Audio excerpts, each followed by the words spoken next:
The following content is provided under a Creative Commons license. Your support will help MIT OpenCourseware continue to offer high-quality educational resources for free.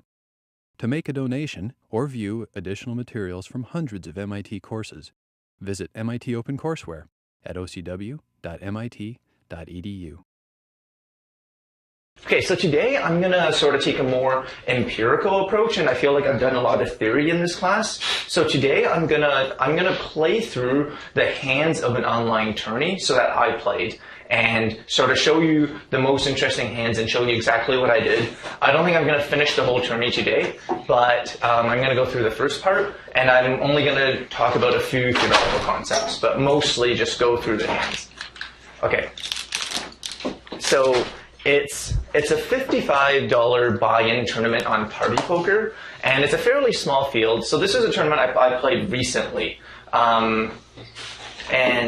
Okay, so let's just get into the hands. I'm only going to show you the hands where I did something at the start. And we will start with a bit of theory. Okay, so this is the situation. It's folded to this player, and so we have king queen here. And it's a hand where we're in position, and he raised from late enough position where I think our hand is too good to fold. So if dreams crushed, if the guy who raised was from under the gun, let's say, then I probably would have folded, because against an under the gun range, king queen offsuit kind of gets crushed. But against a range from hijack -1 or low jack, I think king queen is good enough to play. But the question is sort of, what do we do? Do we raise? Do we call? I don't think folding is the end of the world. You know, I think it's slightly profitable to play, but it's not like you're giving up a ton of equity by folding this. So what do we do? Okay, so I'm going to start out with a bit of theory. So I haven't really talked about this. So I want to talk a bit about pre-flop re-raising theory. So in this situation, I don't want to just talk about what to do with this hand, right? This is how, throughout this class, I've been saying we shouldn't think about poker. We should always think about the general situation. What's the range of hands we could have? What's the range of hands they could have? And how should both players play their overall strategy with their entire range of hands? So, okay, so there's a few interesting things to think about here. So there's sort of a dilemma. So if we think about our overall strategy, okay, so first thing you notice is how many bets deep is it effective? What's the stack size effectively? It's about 28, right? I think, so yeah, we have about the same amount of chips. We have like 28 and a half big blinds. That's clear to everyone? So it's important that it's fairly deep here. So the stack size, the effective stack size is 28 and a half big blinds.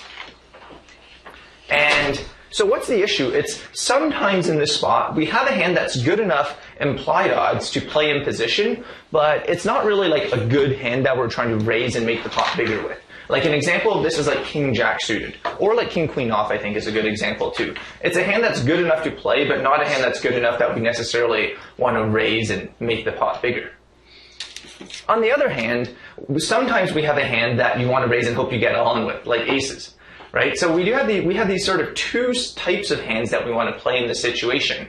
But if we play according to our hand, it can become too predictable.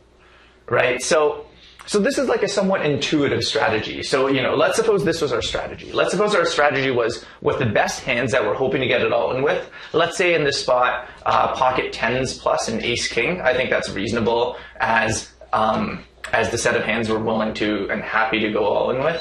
So pocket tens plus ace king, and then we call with pocket fives plus ace jack off, ace 10 suited, king queen off. I'd say this is a reasonable strategy to play. But what are some problems with this sort of intuitive exploitative strategy? Yeah. People are just going to fold to your aces and pick up money from you when you don't have, the top hands. Okay, great. Yeah. Good. So yeah. So that's a good point. So basically, right. So people, if we only raise with pocket tens plus, people can just fold pretty easily, right? Because they know that we have a great hand whenever we raise. Good. Okay. What's another issue? This one's a bit more subtle. What's sort of another issue, right? So one issue is when we raise, it's obvious we have a great hand. And so on a similar line, another issue. Yeah. Oh, sorry, did you? Yeah, if we call them, they know we're weaker. Right, exactly. Okay, good, yeah. So an almost bigger issue here is if we play like this, when we call, people know we can't have aces. So, one of the guys behind, like this guy, might just be able to raise, and they're going to know we're going to be fairly weak, and we're going to have to fold most of the time, right? So basically, this is not a really balanced strategy. So what can we do? Well, we could raise some assortment of hands from the call category to balance it out. We could call some hands from the raise category to some small percent of the time, like play a randomized strategy where you raise aces 80% of the time and call aces 20% of the time to balance it out. There's some other more extreme things you can do that I don't think are good in this situation, but are reasonable when the stack size is different. So I think if it's shallower, let's say only 20 big blinds deep, then just raising all hands, just raising the top X% of hands is a decent strategy, because if 20 big blinds is sort of shallow enough where if you raise, you're kind of committing your whole stack anyway. And if it's deeper, then like if it's 100 big blinds deep, some players will like to call 100% of the hands. They'll just never raise. I don't think it's like the optimal strategy, but it's not an unreasonable strategy when if you're 100 big blinds deep and you have position, it's not terrible, and then your range is completely disguised because you're playing all your hands the same pre-flop. So these are some reasonable solution ideas. So here's a sort of a better solution. So this will sound really cool compared to the previous slide, which is instead of raising some of the call hands as a bluff, essentially, to balance out the times we raise with a good hand, what if we bluff raise the best hands that aren't good enough to call? So so we can look at this again, right? So our strategy was we're raising for value, aka we're raising hoping to get called with tens plus and ace king. We're calling with sort of the pretty good hands like pocket fives plus, ace jack, ace 10 suited, king queen off. And then we're gonna bluff raise hands that aren't positive expectancy to call. So like pocket fours, ace 10 off, ace 9 suited, hands that are even weaker than the call hands. But in some sense, if we bluff raise with these hands, the benefit is we're sort of not wasting them, right? Like let's say with these better hands, like let's say with ace jack off, I raise and my opponent goes all in. Well, I'm probably going to have to fold in this situation for 28.5 big blinds. So I've sort of like wasted my ace jack. Whereas, if I did it with ace 10 instead, then I get to call with my ace jack, which I know is plus EV to call, and not waste such a good hand bluff raising. So this is a very important concept in poker. It's called polarizing. And in general, it's a sound strategy, right? By this like wasting argument, I'm talking about polarizing sounds like a pretty reasonable strategy, right? Because it ensures that you're not wasting your medium strength hands to bluff raise. So what's an issue with it? So it can be exploited if your opponent calls your 3-bet. So does anyone actually see?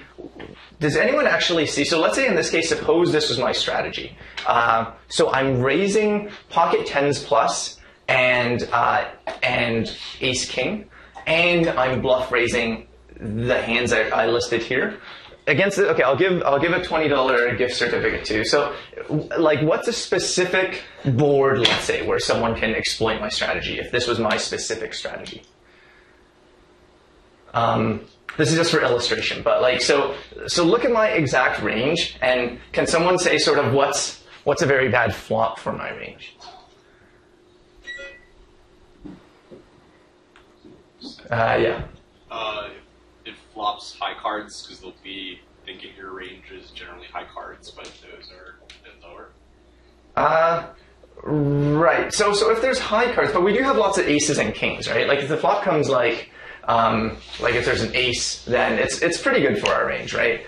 Even though they might be able to fold easily, but we're still going to win the pot.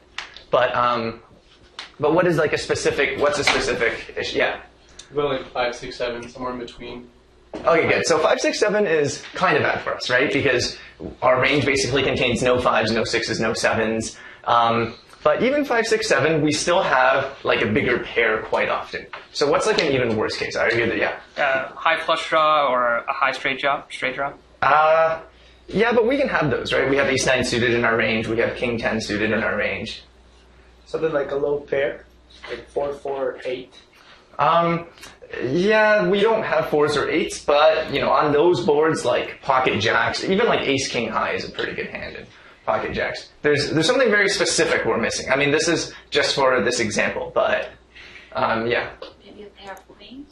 Right. Okay. Good. Yeah. So that's sort of what I was looking for. Yeah. You can come get this now if you want. Essentially, like, so suppose this was our exact strategy. If the board comes queen high, then essentially they know that our range is pretty bad because we don't ever have a queen, and I mean, we could have kings or aces, but all of our other pairs are going to be smaller than queen. So, I mean, this is just a specific example, but I'm saying polarizing is in general a good concept by this argument that you're not wasting your good hands, but it can be exploited if your opponent knows the specific way in which you're polarizing, and they just call your re-raise and see the flop, and they'll be able to play very well on the flop still, even if you have some good hands and some bluffs. It can also be bad against unpredictable opponents because by the like ace-jack, ace-10 argument again, let's say you 3-bet with ace-10 instead of ace-jack as an attempt to polarize, but let's say your opponent is kind of bad and they might make a loose call in the situation with ace-10. Then you would have really hoped to have ace-jack instead of ace-10 if they're going to call your raise with ace-10. I mean, if you're polarizing, you're sort of assuming your opponent is going to play reasonably, right? So the point is, the reason why I don't want to sort of waste ace-jack by raising is because my opponent's probably going to fold ace-10. But what if they might call ace-10? Then I really would have wished I re-raised with ace-jack. So, okay, the short answer is I'm not going to give a conclusive formula on how to play this situation because the short answer is it's complicated. And I don't think anyone essentially knows what the optimal strategy is yet.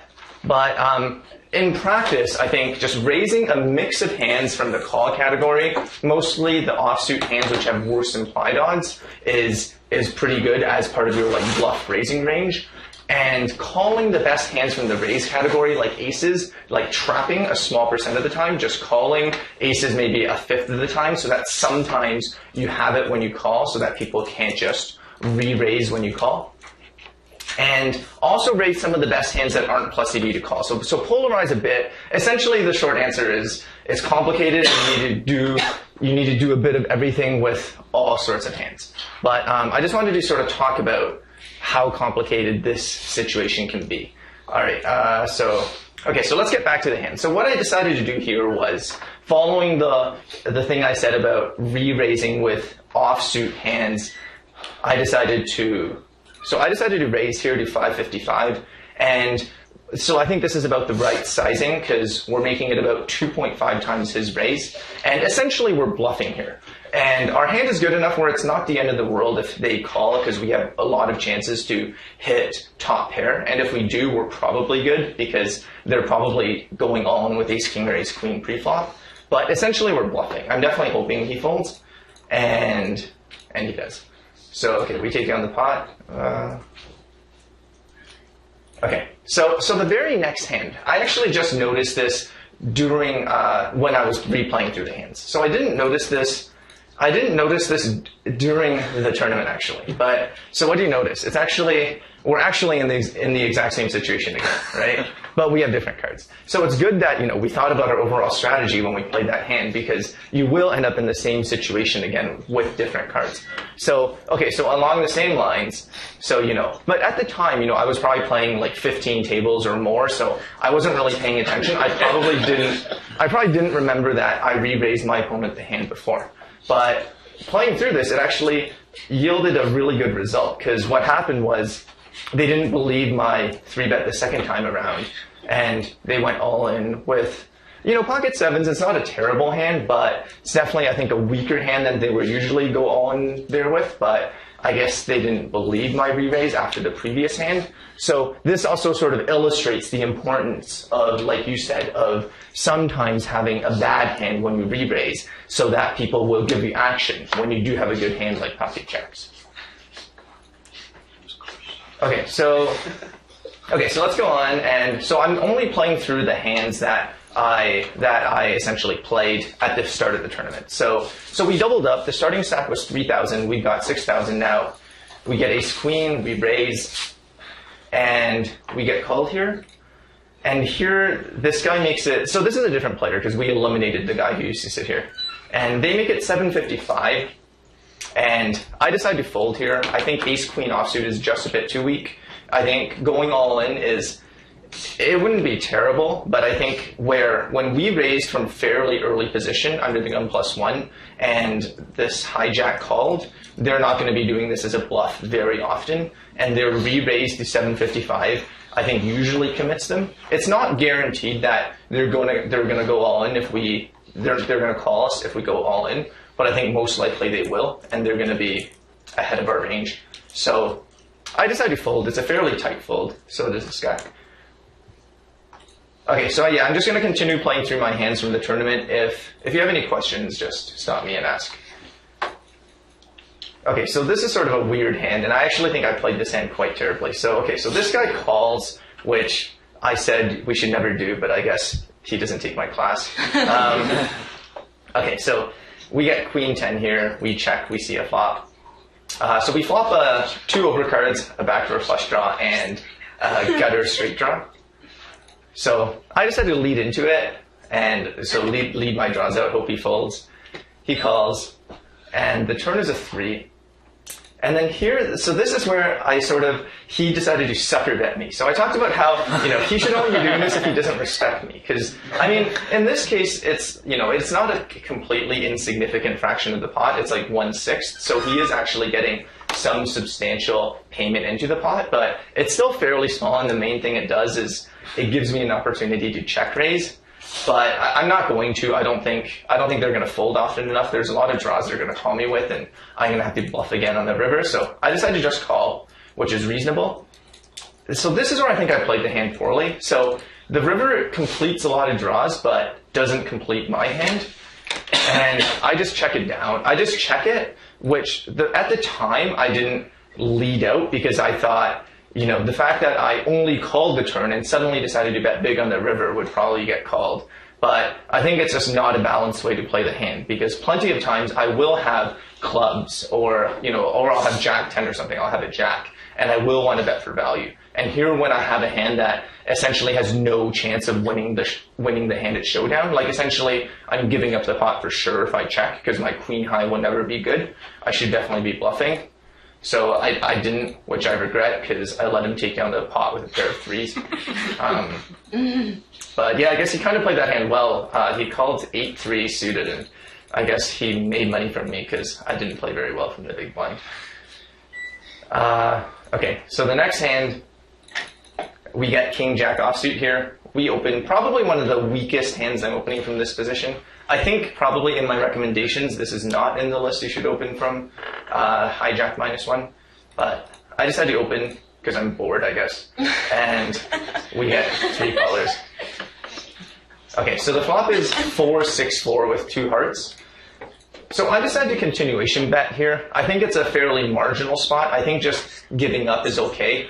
I definitely wouldn't have stabbed at the pot if I didn't have the king of hearts. But the fact that I have a backdoor pretty good flush draw, I decided to bet and just hope that everyone folds. And we do get that, which is pretty nice. Okay, so our stack is hovering around the same size. We've won some hands, lost some hands. It's still early in the tournament. The blinds have gone up a bit, but it's still far away from the payouts. Okay, so we get queen jack on the button, and this guy just goes all in for a lot of bets. I mean, I guess it's not that many. It's like 35. No, sorry. It's about 30 or 35, right? So I mean, I fold here obviously, but I thought a bit about like his range, and it's possible his range is like entirely. So I talked about this in a previous class. When do you want to be going all in for a huge size? It's essentially with hands that are pretty good to get all in with preflop, but have terrible post-flop implied odds in this situation. And what were the hands that I listed there? It's essentially small pairs, right? Like pocket 2s, you really don't want to see a flop. It's quite a good hand pre-flop, but you really don't want to see a flop because it's pretty much always 3 higher cards are going to come and you're just going to be playing this guessing game, trying to guess whether your opponent has a pair. And the other type of hand is like ace-2 offsuit, where once again, you have an ace pre-flop, which is decent, but you're just going to be playing a guessing game on most flops. So, it probably, if I had a very strong read on him, and if I had like Jack-10 suited here, calling is maybe not that bad because you're like a coin flip against ace-2 offsuit, and you're like a 54% favorite against pocket 3s. So, I mean, I folded here because my hand isn't suited, and just because there's a small chance they're going to have ace-queen, and my read was nowhere near strong enough to conclude that for sure their range was only small pairs and ace-x. Okay. So we lose a bit of chips, we're blinding down a bit. Here we get 10-2 suited, and so I call from the big blind with 4.5 to 1 odds. I think this is probably one of the weakest hands I call. I might not call like 8-2 suited, although it's close. I mean, you can make a case for calling 8-2 suited. So once again, my odds are really good, but the reverse implied odds do sort of work against me quite a bit, since I'm going to be out of position and I have small cards, which will usually make a smaller pair than them. But I decided to call, and we flop a flush draw, which is pretty good. But I'm still going to check because this is a board where I'm just going to check to the pre-flop raiser and let them continuation bet, right? So I talked about leading in an earlier class, and I don't think this is a board where we should be leading, and I think never leading is okay as well. So I decided to check, and they check back. So we turn the flush, which is great, and we bet 600 into 1080. So unfortunately, we don't get any action. So we take it down. Okay, so the next, I think this is 1 orbit later. So under the gun raises, small blind who is very, very short, who only has 7.5 big blinds calls, and we decide to call with our 6.5 to 1 odds here, or 6 to 1 odds. So we flop Queen Jack 5. So we have second pair with a backdoor straight draw and a backdoor flush draw.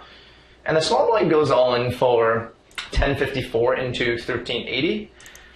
So this is sort of, I think, a pretty close spot. I think if I knew for sure that Arden 1977 didn't have a hand here, I think calling is definitely fine. We're given about 2.3 to 1 odds. And I think second pair with these backdoor draws is more than good enough against his range. But, because I think his range will mostly be draws and top pairs and second pairs. Probably not bottom pair that often because they did call pre-flop from the small blind, which I don't expect most players would do with a hand like 7-5 suited. So, we're not even that happy to call him, to be honest, but I probably would call. But the fact that this guy here is behind and they could raise or they could call and we have to make more decisions on future streets, I think really hurts us, and I think we should have folded.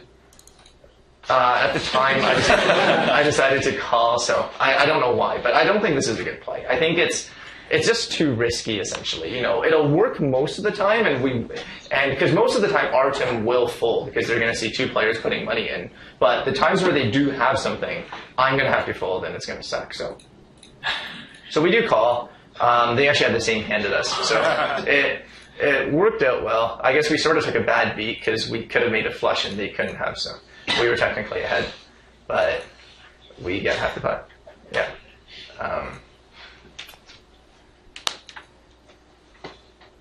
So I'm not going through my tournament history from maybe 1 month ago and saying I played every hand perfectly. When I look through here, I definitely there's a lot of mistakes. There's a lot of hands I wish I could replay. So this hand I guess is fairly simple. So we have ace king, and I think it's definitely good enough to get it all in here with. So as far as what my range is, I think. Sorry. Oh, did you have a suggestion on? Oh, no, I just saw this guy's handle and I thought it was funny. Okay. Sorry, you thought it was who? Funny? Oh, okay. Just think sorry. funny. Okay. No, yeah, don't ask me what my handle means. My handle is... What does it mean? I can't even read it. Okay, so I think it stood for something. I probably made it when I was like 17, and I think it stood for something, and I probably don't remember what it stands for. Okay. So we go all in here.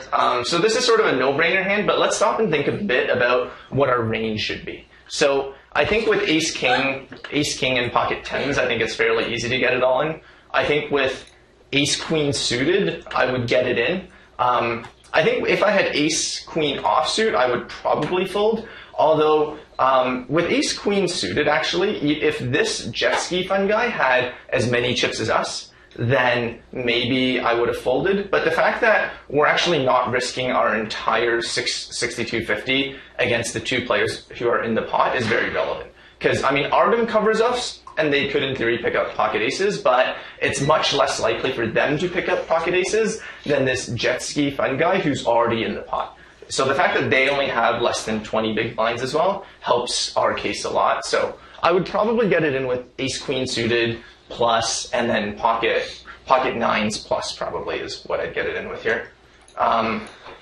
So we go all in and we beat ace jack, which is good, yeah. So I think ace jack is slightly on the loose side. I mean, I think it's a fine play definitely to get it all in with ace jack, but maybe they could have, because they do have more than 20 big blinds here. So I think maybe they could have considered calling or raising small and folding if someone like us entered the pot. But nonetheless, I think they played their hand fine. Okay, so the next hand we have pocket nines. So this guy raises, we call. So we're getting deeper now because we won the last hand. So now we've got 40 big blinds and we call. This guy also calls, and Liam Kid goes all in for 30 big blinds. And so they get out of the way. I think this is actually a very close spot. So I do think one big incentive to get it all in is I think it's not that likely that Liam Kid has like pocket kings or pocket aces, because I think there's a good chance they would have just raised smaller maybe to try to sucker people in. So I actually think I'm not losing to too much here. And same with Artem. I think it's also very hard for Artem to have a good hand. So even though in the first example we talked about how sometimes, calling with pocket aces here is a good play, but, I said if one guy raised and you're the second guy, you should maybe call with pocket aces like 20% of the time. When it's two guys who have, when it's one guy who has raised, me who has called, and now you're deciding what to do with pocket aces, instead of 20% you should be calling, it's literally maybe 2% or 1% you should be calling with pocket aces. So, if you multiply 1% by the probability of getting dealt pocket aces, which is around 1 in 200, it's literally 1 out of 20,000 that he has pocket aces here. So I'm not too afraid of him. So I really think getting it in is fine. But at the same time, I don't think I'm ever a favorite here. I think their range is essentially ace king, ace queen, maybe ace jack suited, and then essentially pocket tens, pocket nines, pocket jacks, pocket queens, maybe occasionally pocket eights. So I could have done an exact equity calculation on Poker Stove, and if I did, it probably would have been very, very close. But I decided to fold, and they take down the pot.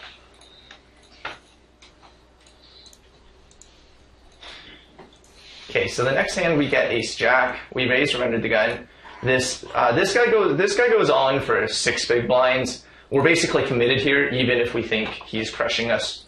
So I call, and we lose to ace king. Not really too much we can do here. Although this does illustrate one concept, which is when there are stacks behind like Zarbazan who are short enough that they can commit you by going all in, you should be slightly less incentivized to open speculative hands here. Like say I had 10-9 suited. I think while normally I would consider opening 10-9 suited here as a steal, it's a huge disincentive to steal here with 10-9 suited when someone like Zarbazan can just pick up, even a hand as weak as like ace-jack suited or ace-jack offsuit and go all in and beat our 10-9 suited. So, but I mean, ace-jack is more than good enough to still raise here, and we unfortunately run into ace-king. Okay, so next hand we get ace jack again, and the same guy who just doubled up through us goes all in, and here I call him because here, even though there's more chips, the positions are a lot later, and specifically, they went all in for 14 big blinds when no one else was in the pot. So their range is, their range isn't super duper wide, but it's definitely wide enough that ace jack I'm happy to call here. As far as what my range is, I think I wouldn't call with ace 10 offsuit, but I would call with ace 10 suited. So probably ace 10 suited, and I think I'd call with king queen suited, but not king queen offsuit.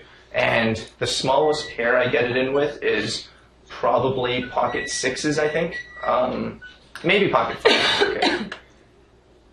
Yeah, probably pocket fives is too loose. Yeah, probably pocket sixes.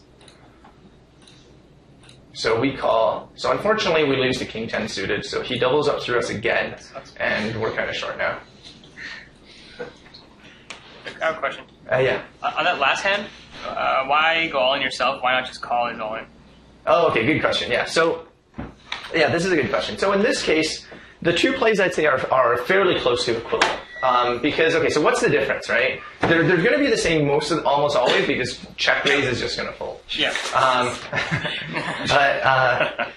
Right, but okay, so what's the difference? The difference is if we don't go all in, then check raise, if let's say he picks up aces, right? Sure. Then he can just go all in and we're basically forced to call him. Because we can't, if we put in 4,118 and they go all in, we can't really fold for only 3,000 more. We can't really fold pre-flop with 4-1 odds. Would that change if you were the big stack? If like you had check raise a stack and he had your stack? Oh yeah, for sure. Yeah, that's a very good point. Yeah, for sure. So if we had the same stack as check raise here, I would just call, and then if check raise goes all in, I would probably fold. Okay. But I'm also going to call here with pocket aces, so they can't just look down at pocket twos and go all in and bully me around. Okay. Yeah. So my strategy, if we had their stack, would be to call my entire range that I plan on playing. Okay. But in this case, the only thing calling does is it gives him more options. Like, let's say they had a very marginal situation. Sure. Like, let's say they had king queen suited. Yeah. I think if I only called, they could maybe argue for calling themselves with king queen suited and seeing a flop. Whereas if I go all in, I think they're forced to fold king queen suited. Basically, a better chance of making him fold. Exactly, yeah. I'm just giving him fewer options. But it's very, very marginal. Like, it affects it basically specifically for maybe king queen suited. Like, it affects basically for one hand, or I don't know, maybe like 2 or 3 hands. But yeah, it's very rare. But you might as well minimize the options you give your opponent. So yeah, like I'd say the minimum stack size I would need before I call instead of go all in with is maybe I think maybe like 13,000. Yeah, I think at 13,000 it's sort of more than I'd want to risk against this. Sure. Yeah.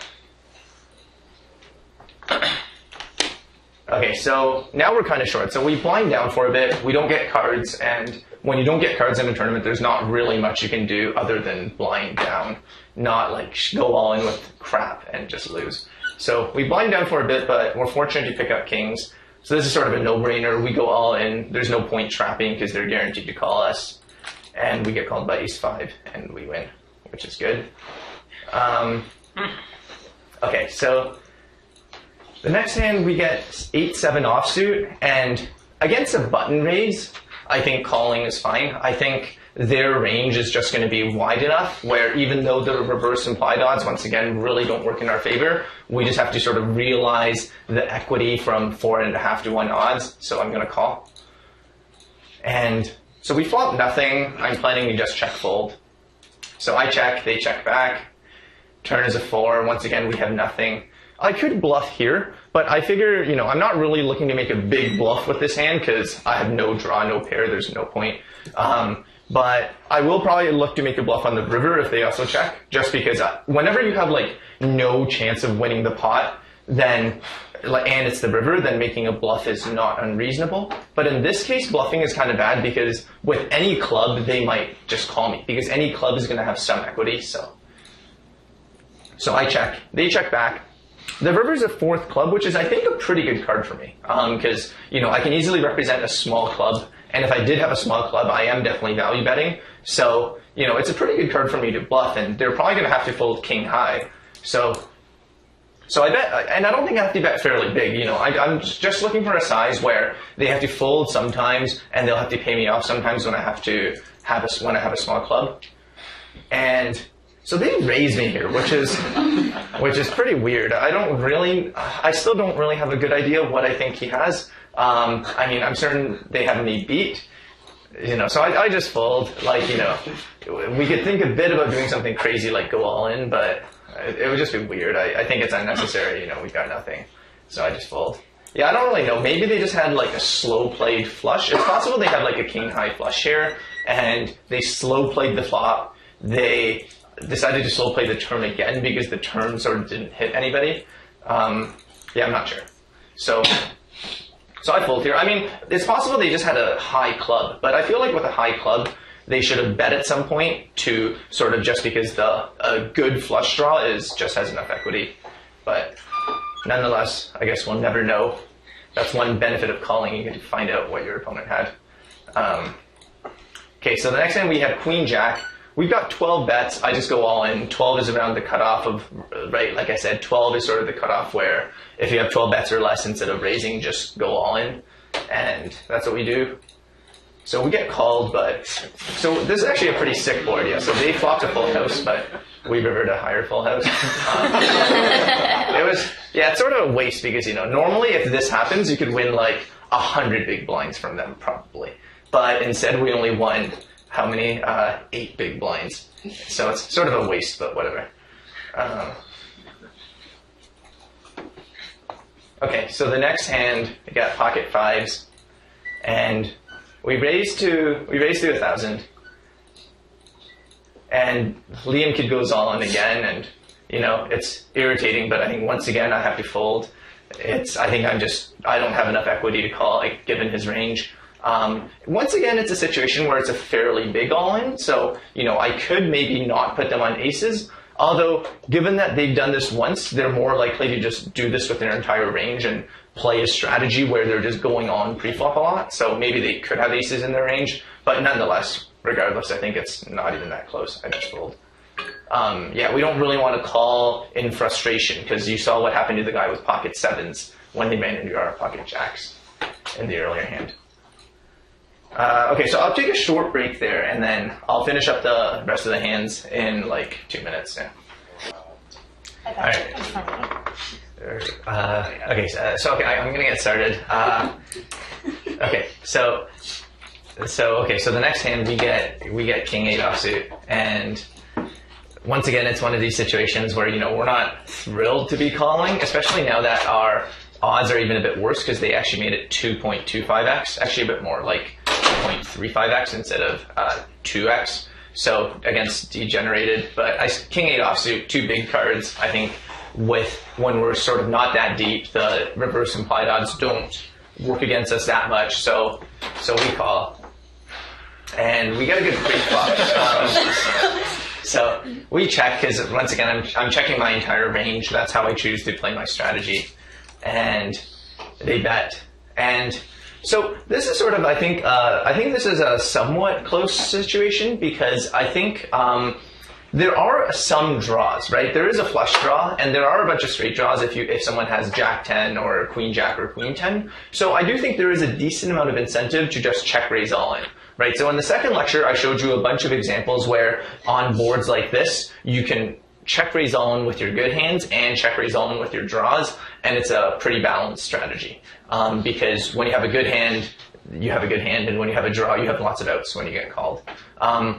But in this, and another advantage of going all in is, let's say I had like 10-9, I would probably want to be raising, because with 10-9, even though we have a pretty good hand, we kind of sort of want to protect our hand, right? We don't really want a jack, a queen, or an ace to come that much. So it's close, but in the end, I decided to call, and I think I decided I'm just gonna play pretty close, pretty much my entire strategy. I'm just gonna call here. As tempting as it is, like let's say I had ace 2 of diamonds, or let's say like queen 6 of diamonds to check raise all in.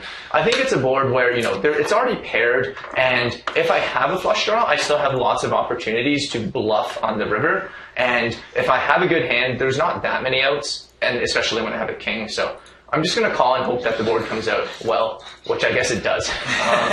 So I check again because this is how I'm playing Jack 10. This is how I'm playing all my hands, essentially. So they check back. The river is kind of bad for us, but I think it's hard for them to have a king at this point. So I just bet out about a bit more than half a pot, maybe 60% of pot. Yeah, 60%. And they actually call me with a7, which I think is pretty reasonable. Like, I think a7 is a fine call against my strategy. Because I could have easily had Jack 10 or Queen 10 or Queen Jack here. Although I probably also play a 9 the same way, so they are also paying off my 9s.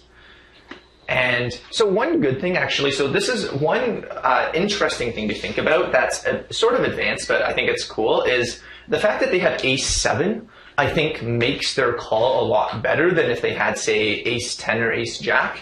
And the reason for, so even though ace 7 is in some sense a worse hand than ace 10 and ace jack, they're the same on this board. And I think it's the problem with ace 10 and ace jack is if they have a 10 or a jack, it's less likely I have a 10 or a jack. So, because when they're calling with ace 7, essentially what they're hoping for is hoping for me to have jack 10 or queen 10 or queen jack. So if they have a 10 or a jack, it just decreases that chance. So it's almost like ace 7 is a better hand to call with than ace jack. So, but nonetheless, with any ace, I think calling here is reasonable because I do have plenty of bluffs. Any missed straight draw, any missed flush draw, I will bluff in the same way on this river. Okay, so the next hand, so we won a bunch of pots, which is nice. So we built our stack up. So we get pocket 4s here, and this guy raises it to 1200. Pocket 4s is definitely a hand where I want to be bluff re-raising with. So I'm not hoping to get called when I re-raise here, but it's a hand that does quite well against the range of hands I get called by, because a lot of times it'll just be ace king, ace queen, and they will fold quite a large percent of the time. So I definitely want to raise. The only question is, how do I raise, right? I could just go all in, which has the benefit that they can't call and try to hit a pair, because that would actually be bad. Like, let's say I only re-raised to 3,000 here. It's actually kind of bad if this guy calls with this queen jack trying to hit a pair, because that's actually the best strategy. They're basically, their obvious strategy is good against my hand. So I want to either go all in, which sort of denies them that opportunity, or I could, but the problem with going all in is, let's suppose check raise picks up a hand, right? Then I'm going to be losing with my pocket 4s. So, there is this delicate balance here. And this is why, I think tournaments are interesting, because, there's plays that are good against big stacks and plays that are good against small stacks. But in reality, in a tournament, there's going to be big stacks and small stacks at the table. And often you do have to compromise between the lesser of two evils. And that's sort of what I do here. So I decided to raise to 3,600, which is bigger than I'd usually make it. Usually I'd make it maybe like 3,000, but when this guy is this short, raffle, lull, boom, I don't really want to let them just call. But on the other hand, I want to be able to fold if one of these two guys, check raise or Vamson, picks up a hand. So I sort of compromise between making it 3,600. They both fold, and this guy also folds, which is, I guess, an ideal result.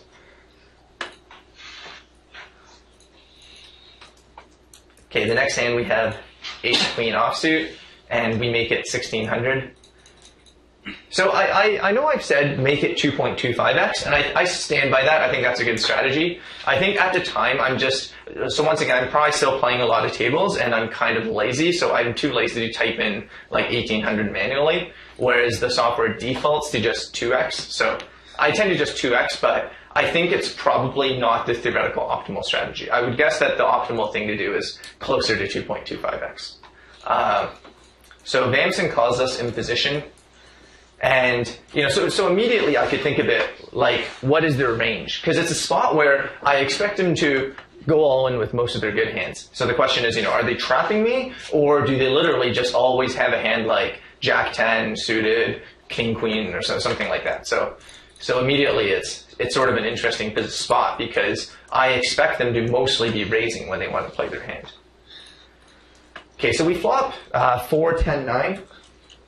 And it's definitely a pretty bad board for us overall. Like, I think, if like regardless of their strategy, like if their strategy is to trap us sometimes, then this board is just terrible. And even if their strategy isn't to trap us, they've always got a straight draw on this board because they're going to have king queen or queen jack or something. So I think objectively it's a pretty bad board. Maybe they could have ace jack or ace queen themselves. Although ace queen, I think they're definitely raising preflop, so probably just ace jack. So I do think we're not in great shape here, but I decided to bet anyway, essentially just banking on my ace of clubs. I definitely wouldn't be betting this without the ace of clubs, but my strategy is to bet, and if I get called, I'm going to go all in on any club turn, any jack, queen, or ace turn. So essentially any club turn, I have the nut flush draw. Any jack turn, I have a good straight draw with 2 overcards, and any queen or ace turn gives me pairs in my hand. So I just think there's enough turns where I can basically continue bluffing, continue barreling on. That one barrel has to be okay. But I'm only making this play because I have the ace of clubs. Like I think even with the queen of clubs, I probably would have just given up this hand. But we do get a fold. So I guess they probably had ace jack. That's probably their most likely hand. Maybe something like pocket sevens they folded. Yeah, so that sort of shows you the importance sometimes of backdoor draws. Because like let's say they had pocket sevens here. Like, let's say they called with pocket sevens, which I don't think is unreasonable. If I didn't have the ace of clubs, I'm going to just have to end up giving up on a bunch of turns, and they would take down the pot with their pocket sevens. But because I have the ace of clubs, it's just very, very unlikely they end up winning the hand with a pair of sevens, because I'm going to shove a lot of turns, and they're just going to have to fold.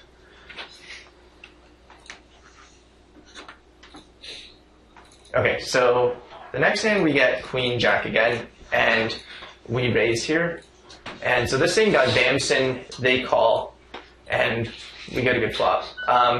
So I bet, okay, so I'm going to talk about this. So I bet 1,600 here, which is quite small. It's like 40%. It's like less than 40% of pot. I might have done it out of laziness, or I might have just done it because of my cards, because I have 2 pair and I'm trying to sucker him in and get him to put in all his money slowly. But looking back, I definitely don't think this is how I want to be playing my entire strategy on this flop. Like, I think I want to be betting at least half the pot when there's a flush draw, a straight draw, like a bunch of straight draws. I definitely think this bet is way too small. It's just on average, even if I have a pretty good hand, let's say like queen 9, there's just a lot of bad cards for me that I don't want to be betting this small on this board. So I don't know if at the time I just like misclicked and messed up, or I was lazy and I just wanted to make it 2x, or I specifically had a read that I could exploit this player by betting small, but this is not a balance. This is not how I would like to balance my strategy. And if you ever see me doing this, most likely I have a really good hand, as I do in this case. So unfortunately it doesn't work. So I'm going to talk about this a bit more. So I'm going to jump back to theory just for a bit. So I want to talk, I don't think I've talked about this before, but I want to say that bet sizing depends on board texture. So let me explain what I mean here. So essentially there's 2 types of boards. There's dry boards and dry boards. So I hate this terminology because these are 2 words that mean opposite things and they sound very similar, especially if you don't enunciate, but it's dry and dry. Maybe I can't pronounce them well, but okay. So dry boards is basically boards where the winner is mostly decided by before the river, and you're either way ahead or way behind. Dry boards is basically boards with a lot of flush draws, straight draws, where every subsequent card can change the board a lot. And it's hard to fold because all hands have equity. So in reality, most boards, they're somewhere in between. It's a spectrum. But okay, so what are some characteristics of dry boards? Well, a board tends to be dry if it's paired. Like 4, 4, 8. That tends to be pretty dry because not much is going on. Most people have missed that board. A board is dry if the highest card is big. Like if the highest card is an ace, then against someone with an ace, if you don't have a flush or straight draw, you're already kind of drawing close to dead. Whereas, if the highest card is a 10, then if you have a queen, you always have an opportunity to turn a queen and beat them. It's dry if there's no middle cards for straight draws, if there's no flush draws. Or I'd say if there's already 4 to a flush or already 4 to a straight, then it's also sort of dry because like if there's already 4 diamonds, then it's also sort of decided who wins already. Like if you have a big diamond, you're just pretty much guaranteed to win, barring some full house. Same with 4 to a straight. If it's like 9, 10, jack, queen, if you have a king, you're just pretty much guaranteed to win. And so on the other hand, what are dry boards? It's sort of the opposite, right? Small cards. Why small cards? Because everyone's going to have overcards, which is 6 outs. Flush draws or 3 to a flush is also very dry, because if there's 3 to a flush, then someone with just any card of that suit has a flush draw. Boards with straight draws. So how should your play change on these two types of boards? Well, on dry boards, you can bet pretty small fractions of the pot on the flop in turn. And your opponent might not have the odds to call. So like, if the flop is ace, ace 2, or maybe ace, ace 7 with no flush draws, you could bet like a fifth of the pot, and your opponent is still going to have to fold a lot of their hands, because if you've got an ace, they're just way behind. What's another characteristic is any draw might be good enough to make a bluff. So like if the board is ace, ace 7 with no flush draw, and you've got like 8, 9 with a backdoor flush draw, that's a pretty good hand to make a bluff, because you've got 3 to a straight and 3 to a flush, which is sort of the most you could possibly ask for on that flop with respect to draws. And another aspect of playing dry boards is sort of slow playing. Tricky plays are good, because the thing that matters isn't preventing your opponent from seeing the turn and river and not letting them see outs. The thing that matters is sort of convincing your opponent that you have a good hand when you don't, or like convincing them that you don't have a good hand when you do. So it's all about tricking your opponent, disguising these tricky, I shouldn't say that. It's not all about, like, simple play can still be good on dry boards, but in general, slow playing is reasonable, and trying to trick your opponent is more important. Whereas on dry boards, you just got to bet large fractions of the pot before the river, because every hand has so many outs. You really don't want to be giving them good odds to call. And on the flop and turn, if you don't have anything, then just don't put any money in, because bluffing is pretty moot, because so many hands aren't folding because they have outs. And yeah, don't really slow play. If you have a good hand, similarly, just put all the money in right away, because they're going to call very often, because they're always going to have some outs.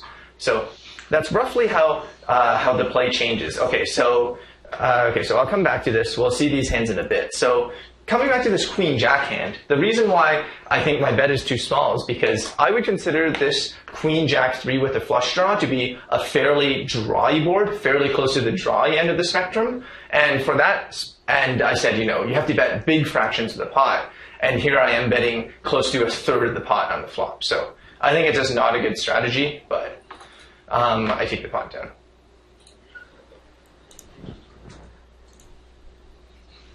Okay, so the next hand, we have ace-queen offsuit, and so this guy calls. And so my rule was roughly, raise it to 3x plus 1. So you count how many limpers there are before you, and you add 3 to that, and you multiply that by the big blind is roughly what you raise it to. So in this case, 4,000. I make it 4,250. If they decide to do some weird limp raise, by the way, like if they go all in here, I'm definitely calling. I'm just not going to believe them, and ace-queen offsuit is definitely good enough. So they decide to just call, which is a bit weird considering their odds aren't that good and they're out of position. But we flop 3 hearts and we have the queen of hearts. And in this situation, I'm just betting pretty big into the pot. So I consider this to be a fairly drawy flop. So I bet big.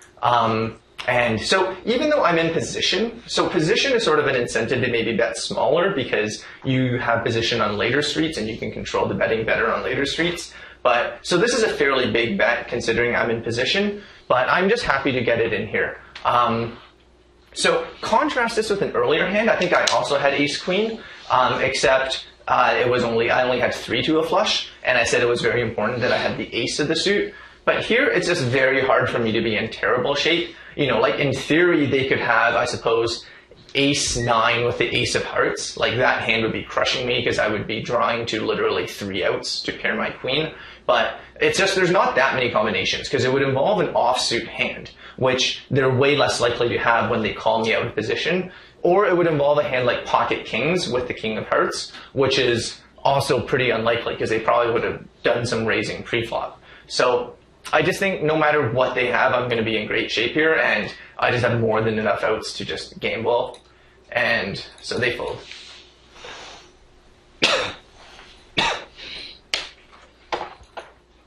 Okay, the next hand we have queen 10 off. So I open from under the gun. I think it's fine. You know, it looks a bit loose, and it is, but I think in terms of raising some smaller cards to balance it so that I will sometimes have smaller cards in my hand, you know, you can't really ask for more than a suited connector. So queen 10 suited, I raise from under the gun, and the big blind calls when they only start the hand being 18 bets deep. So we flop 2-2-10, and I think, so this is a good example of, I think, a very dry board where there's really not much going on. And it is possible they have a deuce, but just in general, there's no straight draws, no flush draws. I guess there are some overcards, but still it's pretty close to as dry as you can get. And they checked me and I bet 2,000, which I think is actually too big here. Like, to be honest, I don't think I needed to risk this much. I mean, I have a good hand, but you know, if I didn't have a pair, I only want to be betting like 1,500. I think that's a fine size. I think betting 1,500 is more than enough on this board, just because there's really nothing going on. And but I guess I was lazy. I bet 2,000, and they call. So yeah, so this is so as you can see, there's a huge difference between my flop bet sizing depending on the texture of the board. And that's sort of what I wanted to drive. That's the point I wanted to drive across through some of these examples. So they call me. So we turn a 6 and they check. I'm just going to keep it simple and bet. I'm not going to try anything tricky. And obviously I'm not folding with top pair and a flush draw. So they go all in, I call. So we river a flush, and it turned out to actually be necessary because they had a deuce. So it is possible here, I think, for them to have a deuce. You know, I think their play pre-flop is a bit loose with 2-9 suited, but not completely terrible, because with 4.5 to 1 odds, nothing is really that terrible. But I guess, yeah, we get lucky. But I do think their call is a bit marginal, because we are under the gun, so, you know, our range is fairly strong. So that's a nice pop to win. So we're a fairly big stack now. I guess we're chip leader at the table. And check raise, min raises from there. And we have pocket deuces. I think definitely our hand's too weak to go all in with as a bluff against an under the gun opening range. So the only options really are call or fold. Basically, our hand does have terrible reverse implied odds post flop, though. So I think if you wanted to fold here, it wouldn't be terrible. But I think calling is fine too with 4.5 to 1. And also, you know, in some sense, you do have odds to set mine here, I think, because so the chances of hitting a third deuce on the flop is about 1 in 8. So my odds are only 4.5 to 1. But there are implied odds in the case I do hit a set. So like literally if my strategy is call and fold unless the flop has a 2 on it, I don't think I'm losing a ton of money there. And you know, if there ever is a case where they check down and I get to take down the pot with just a pair of 2s, then I'm just printing money by calling. So I decided to call. The flop doesn't have a 2, so it's bad. But you know, out of the flops that don't have a 2, it's probably not that bad, considering the 3 and 7 is not that likely to pair him when he's under the gun. But nonetheless, I fold. You know, like if I could do the cheat I talked about where I could disconnect and call and see the river, I definitely would. But, you know, if I call, I have to decide again on the turn whether to call and decide again on the river whether to call. And it's just not going to be a good situation, even though for this immediate bet, I think I definitely have odds to call with a backdoor flush draw, and often they're just going to have ace-king. But it's just impossible to play the hand in. This sort of just demonstrates, you know, why it's very risky when you decide to play a hand like pocket deuces out of position, because it's just very easy to get roped in, right? Like let's say I call here, and then I call the flop thinking they might have ace-king, they bet small, so I have good odds, and I have a backdoor flush draw. So let's say I call, and then the turn is like the 5 of clubs or something, and then they bet like 40% of pot. Well, like, am I going to talk myself into a call again? Maybe, because now I hit a third club, but if I do, then if the river's something random, I have to, so it's just all these decisions that I'm not going to be able to make well. Whereas for my opponent, it's going to be fairly easy. They're going to just bluff their bad hands, value bet their good hands, and check down the hands in the middle, which beat me. Okay, so the next hand, we get ace-king offsuit, and we raise, and the big blind calls.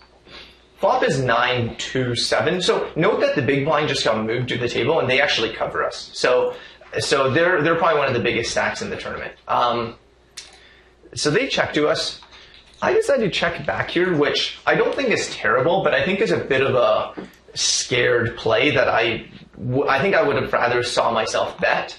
If it was shallower, like let's say we only had 20,000 chips, then I think just checking is good, because if I bet, they're probably going to be check raising with a lot of their flush draws, straight draws, and then like pairs of 9s or pairs of 7s, and I'm going to have to fold with a pretty good hand where I have 2 good overcards and a backdoor flush draw. But when it's this deep, they really can't just check raise a 9, because they're going to have to be worried about pocket aces on our part. So I think we're not going to get check raised that often, and by betting, we just make the pot bigger when we do hit a king or an ace, and also make it more likely that we can bluff them off a 9 or a 7 by the river. So I would have liked to see myself bet, but I don't think checking is terrible, by the argument that I will most of the time, by betting, I am folding out basically all the hands that I beat and keeping in all the hands that beat me. So it's close, but I would have liked to see myself bet. But as played, if I'm going to check the flop, I'm not going to bet this turn, because the whole point of betting the flop is so that I could potentially bet the turn and bet the river and get him to fold a pair of 9s or a pair of 7s. But by now, I'm not going to really have any hope of getting him to fold a 9, and I'm just going to try to win the pot with my ace-king high. And so yeah, I just check it down. The river check, I think, is very, very obvious, because I'm literally only getting called by better hands if I bet the river. So they have queen 10. I think they probably should have bluffed the river. I think queen 10 is weak enough where they're just very rarely winning the pot with queen 10 high, that they basically need to bluff and then put me to a decision. But nice to win that. Okay, the next hand we have jack 10. So not too exciting. So this same guy who's now the button raises from the button, and we call, and we flop nothing. So the best thing to do is bluff off all your chips, but no, I just fold. Okay, so the next hand is also against this Garla EDU. So we're actually playing, so the 2 big stacks at the table are actually playing a lot of hands against each other. I just call here with jacks. I don't think it would be terrible to just raise and get it all in, but I think it is sort of unnecessarily risky. Like I think it wouldn't be a terrible play to just raise and get it all in, but it's definitely thin. Like you're not printing value by raising and getting it all in, because if they re-raise all in, their range is going to be pretty strong, and pocket jacks is not really crushing them. So I think you need to have queens or better to really be hoping to get it all in against this guy here. So with jacks, I just call, and also this protects my calling range a bit. Like let's say like check raise thinks I'm weak and decides to make a play here, and they re-raise to like 10,000. Then if Garla EDU folds, I can come back around and go all in and sort of surprise them. So it does protect my calling range a bit as well. I call, we get a 9-6-5 flop. They check and I bet. And I think betting is a fairly natural play. I don't want to give ace-king outs, and I just want to win the pot right now. But I was thinking to myself after that, if they check raised here, that's really a gross spot. I would hate my life if they check raised me, because I literally don't know what I should do. On one hand, I would be inclined to fold, because it's kind of weird for them to want to check raise me here. I think without having like a bigger pair or a flush draw with lots of outs. But at the same time, it's just, why would they check pocket aces to me here? Maybe to try to trap me. So it would have been a really gross spot, I think, if I got check raised. And by that argument, I think against a very tricky player who could be check raising here as a trap and as a bluff with a balanced strategy, maybe checking is better just to protect myself from that. But I think against him, I was reasonably confident nothing crazy was going to happen. And yeah, so they just fold.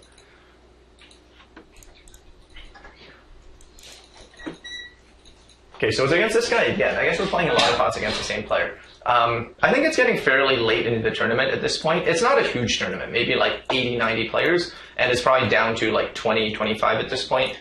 So they raise, we call with queen 8 off. We're a bit deep here, so our reverse implied odds are actually sort of bad, but but we decided to call. And we flopped 2, 3, 5, so I'm just going to fold here, but they decided to check. And then we turn a flush draw, but I'm still just going to check and basically bet pretty much every river. Maybe not an 8 river, but...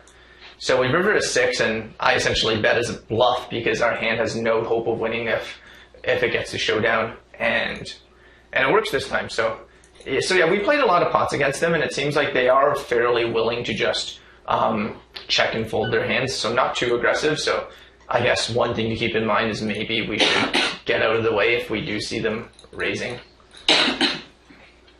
Okay, so this situation is similar to the situation, the very first hand we discussed, where we had king, queen, and we had roughly 30 big blinds, and I talked sort of about the benefits of raising versus calling. It's pretty much the exact same situation, and I decided to sort of raise essentially as a bluff, but also king, queen plays pretty well when they do call, because I'm always good when I hit top pair. So we make it 8,000. But unfortunately this time, this Gerard Dox goes all in. So we basically just have to fold. And yeah, unfortunately 8,000 is small enough where we can just happily get away here. And it actually turns out this guy also goes all in, which makes the decision even easier. So yeah, it looks like we ran into pocket aces and pocket kings that time. So it doesn't always work when you re-raise with king, queen. Alright, so still at the same table, we get ace-jack offsuit under the gun. We re-raise, and this Gerard Dox guy calls. We flop king-9 deuce with 2 hearts, and I think this is sort of pretty much the worst flop, one of the worst flops I could get. You know, if there was like 2 higher cards, like a king and a queen, I would have a gut shot straight draw, and if it was all low cards, I'd have 2 overcards. But here, there's a flush draw that I have no part of, and also they're somewhat likely to have a king, and if they do, I only have 3 outs in my aces. So I'm just going to give this up. You know, so I talked about the power of continuation betting before, where continuation betting is good because my range is stronger than theirs. I can have aces, I can bluff, etc. And yeah, in general, continuation betting, being aggressive, especially when you're the pre-flop aggressor, is very good. But I think this is just one of the worst flops, and I'm just going to give up. So I check, they bet, and I fold. I mean, I think sometimes I will check a reasonably good hand here to protect the time, so you know, so that they can't just bet here with any 2 cards and know for sure I'll fold. But most of the time when I'm checking here, I'm going to be fairly weak, which is maybe exploitable, but I give up the hand. So 8-5 suited. I decided to call on the small blind. I know this goes against my recommendation from the first class. I think calling from the small blind is actually both theoretically and practically a pretty good strategy for a lot of cases, but it's a bit complicated because you have to sometimes limp raise as a bluff. You have to sometimes limp raise and trap with aces. So it's a bit complicated. So I just said for simplicity, you should just raise or fold, which is still reasonable, I think. But I decided to call here, and it's checked. We get a pretty good flop for our hand, but probably a better flop for his range, because when we call, we're less likely to have really small cards than he does. But, I mean, we have a good flop for our hand, so I'm still going to bet my good hands. So I bet half pot, which is maybe not big enough, to be honest, considering how dry the board is. And we get a call. We turn a 9, which is a great card, because it gives, not only does it complete our hand, there's a lot of draws out there, and I bet quite big here. So this is where I was talking about if the board is dry, you need to bet big and not give your opponent odds. So I bet 6-8-8 into 10-800. The reason for the 8s is because it's easier to type like 6-8-8-8 than 6-8-0-0. So you'll see that quite a lot in non-live poker. And we get called. Yeah, and sometimes you can get more creative. You can do like 1, 2, 3, 4, 5, 6, 7. That's like a popular bet because you can just slide your finger across the keyboard. Yeah, there's a lot of weird idiosyncrasies, but okay, so I bet 15, 5, 55 here, and he folds, and yeah. So I mean, I'm playing like this with my missed spade draws and my missed heart draws, and unfortunately we don't get paid off. Okay, so Jack 8 suited here. The small blind raises. Definitely I'm going to call. And We flop top pair, they bet. And so I think this is a spot where, you know, I think my hand is, there's benefits of raising and benefits of calling. And overall, I decided the benefits of raising were higher, so I decided to raise and just get it all in. Although I think calling is not unreasonable, because your hand sort of isn't good enough where you're just like really, really happy to get it all in. I mean, it's good enough where I'm going to get it all in, but I'm not like thrilled if they go all in and I have to call. So that's one disadvantage of getting it all in. But I just think compared to the advantage of, you know, not giving them a chance to suck out on me and beat me in the hand is a pretty big advantage. You know, not letting a queen, king, or ace roll off. Another advantage of calling is being able to pick off bluffs, but I just think in this flop, I want to play a strategy where I'm going to raise to a small size and put him to the decision, both with my top pairs like jacks and also my hands like 7-9 or whatever. So I decided to raise, but I think calling would have been fine, and they fold. The next hand we have ace king. All right, so we got like 7 more hands. Yeah, so I'll go a bit quickly near the end, but I think we'll get through all the hands. This hand is fairly easy. They make it 5,000, and we have ace king, and we just go all in. There's no point slow playing essentially, especially when, you know, if they have jack 10, they have lots of outs. So we go all in and they fold. So it is a bit curious here because they actually only had 12 big blinds here, so they could have just went all in themselves, but they decided to raise small so that they could fold if someone behind picks up a monster, and I guess they were paid off this time.